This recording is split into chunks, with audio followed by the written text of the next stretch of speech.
You're watching Zoo Tours, the channel that takes you on a virtual field trip to the zoo.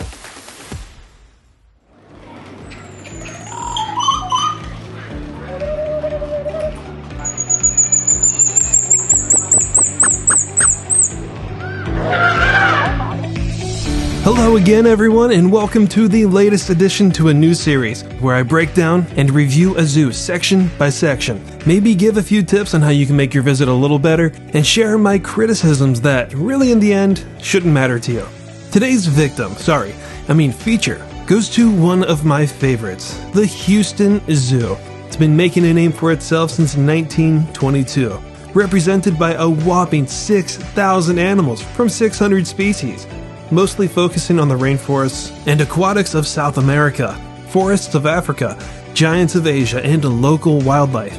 The grounds span a beautiful 55 acres, which I have a really hard time believing. It's not big and it's not small, but I've spent more time here than zoos that are far bigger than this. Overall, if you stop and admire everything, it'll take you a few hours and you'll walk almost exactly 2 miles. Alright, now how do you get tickets? As of summer 2023, you cannot buy them in person.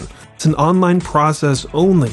And just in case you forget about this when you visit, the zoo does have a QR code at the entrance that leads to their website. Admission as of now is timed entry only. So if you're one of those that comes prepared and comes early, I implore you to walk around the rest of Herman Park as much as you can. It's easily the most beautiful park I have ever seen. The zoo is actually located inside of it, so a lot of cool features are within just a few steps away from the entrance. And hey, you don't even have to go into the zoo to see wildlife.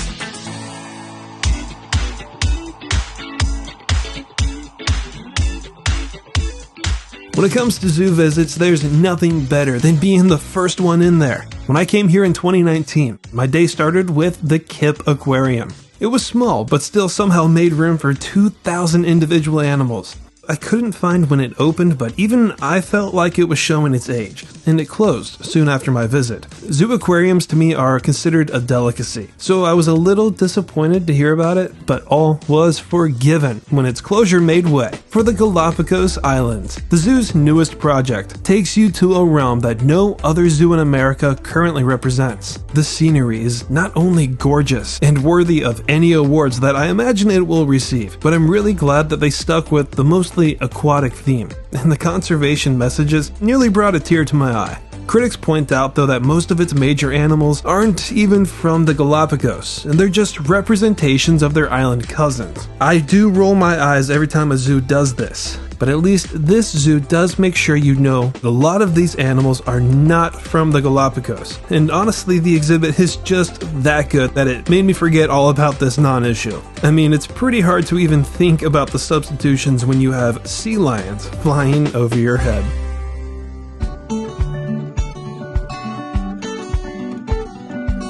The Natural Encounters is, I don't even know what it is. It's mostly indoor attraction that won an AZA exhibit award and features a very random list of animals from South America, Africa, from the ocean to the savannah. The species and exhibit arrangements are very much catered to children. There's meerkats, small monkeys, otters, a crawl-through piranha tank, and what is now my all-time favorite naked mole rat display.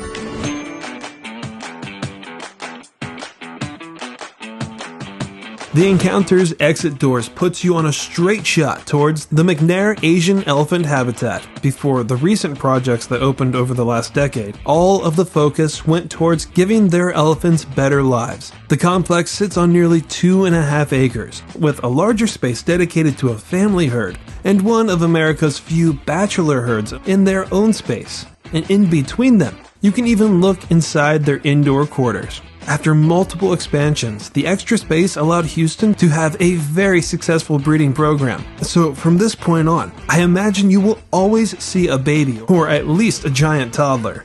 They bring a lot of energy to the herd, but the caretakers also like to keep the rest of the pachyderms busy, mostly with water. At around 2:45, one of the keepers either cooled them off with a hose, or encouraged them to take a dip.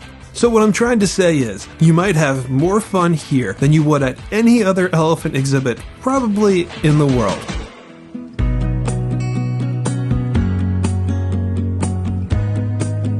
If at any point you're beat, you want to get away from the sun and just sit down, there is no better place to do that than at this gorgeous 300-foot reflection pool. It's cool feeling, cool looking, there's fish, and it's next to the reptile and amphibian house. It opened way back in 1961 and has been a reptile enthusiast's dream ever since. It is a little on the old-fashioned side, but with 80 species, including these massive pythons at the entrance. The exhibits just went on and on and on and on. I didn't even have time to look at half of the collection. There are so many, they expanded and had to give some of their larger scales their own outdoor space.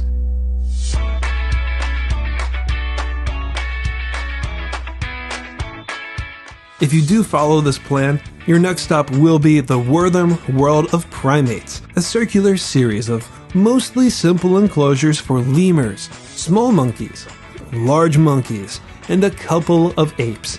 It opened in 1993, and though at the time these were considered, as the zoo says, the most immersive and modern habitats they've created to date.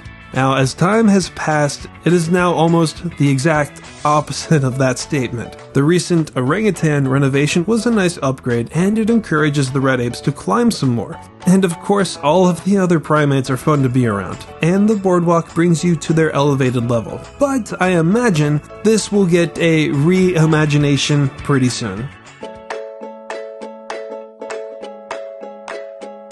The same could be said for the next area, creatively labeled as cats, hoofed animals, and more. A final remnant of what a majority of the zoo used to be. Mostly unorganized rows of random animals all put in one area. I considered myself very lucky to see these animals active and at the same time. Clouded leopard, giant Watusi cattle, the tiger got in the water, and it was so refreshing to finally be able to see vultures fly rather than have their wings clipped. And it's not every day you can get this close to an okapi, let alone two. The lions have a well-sized, well-furnished, and well-shaded home that separates you from the cats via glass, a moat, and a third way. Something I don't think I have ever seen with my own two eyes before. In between the lions and the tigers are steps that take you underground. It may not look like anything special at first, but it's actually a tunnel that puts you under the lion's rock, so the cats can be above you and on either side of you. Now, if it was up to me to change this area, other than making it more geographically or species organized, the very first thing I would do is definitely give the tiger more space.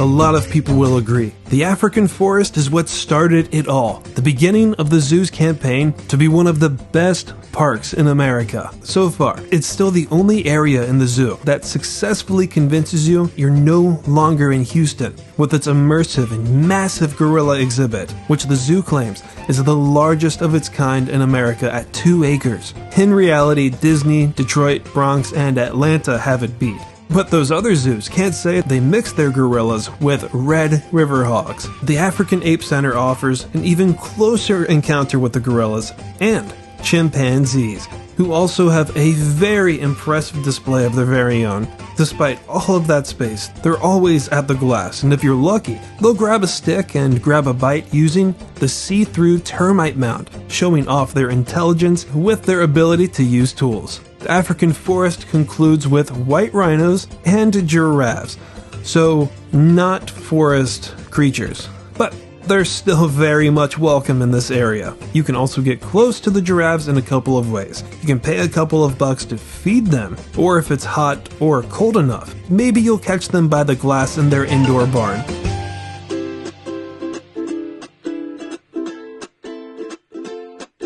The children's zoo is different, and if I had to describe it in one word, it would be quirky. I could have sworn I read it went through a minor overhaul, and thus improving the lives of many animals, but I guess I made that up.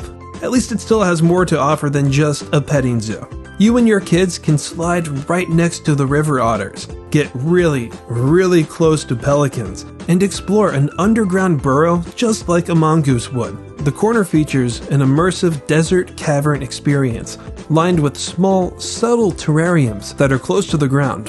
but every one of them was empty. Even the bats were off exhibit, so I don't really know why people were allowed in here.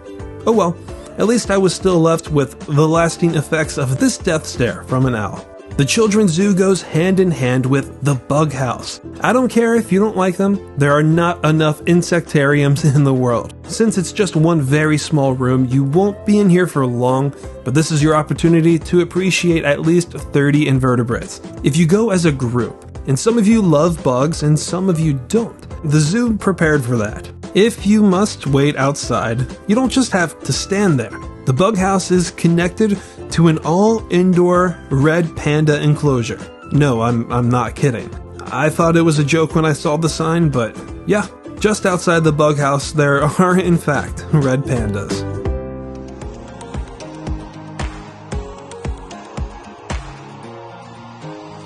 I feel like there's not a whole lot of South American exhibits in the United States, and there are even fewer that'll blow your mind.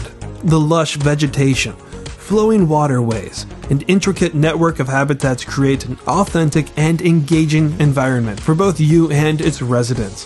There's howler monkeys, macaws that aren't just on a stick and baking in the sun. There's a slide for giant otters. A massive snake can sit right above your head. And if you get to this spot around 9:30, you can even say the same for the jaguars. And it all ends with not just one, but two very diverse mixed species aviaries. I could go on and on about this attraction, but I don't want to spoil things any further because this will be the focus of our next tour.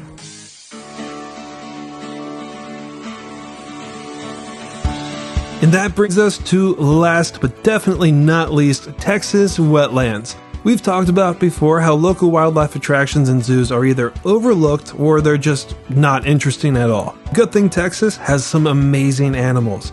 Rescued bald eagles, alligators, and the whooping crane. 3 species that have looked straight into the eyes of extinction and have made some sort of comeback thanks to conservation efforts. Now, of the few places to eat at the zoo, I really recommend the nearby Cypress Circle Cafe. The outdoor dining area is settled next to a living, overgrown wetland environment that acts not only as a backdrop to the gators and eagles. Apparently, there's an alligator gar somewhere beneath all this greenery. Oh, and though you wouldn't think that it needs to be said, no, the snakes by the viewing are not real.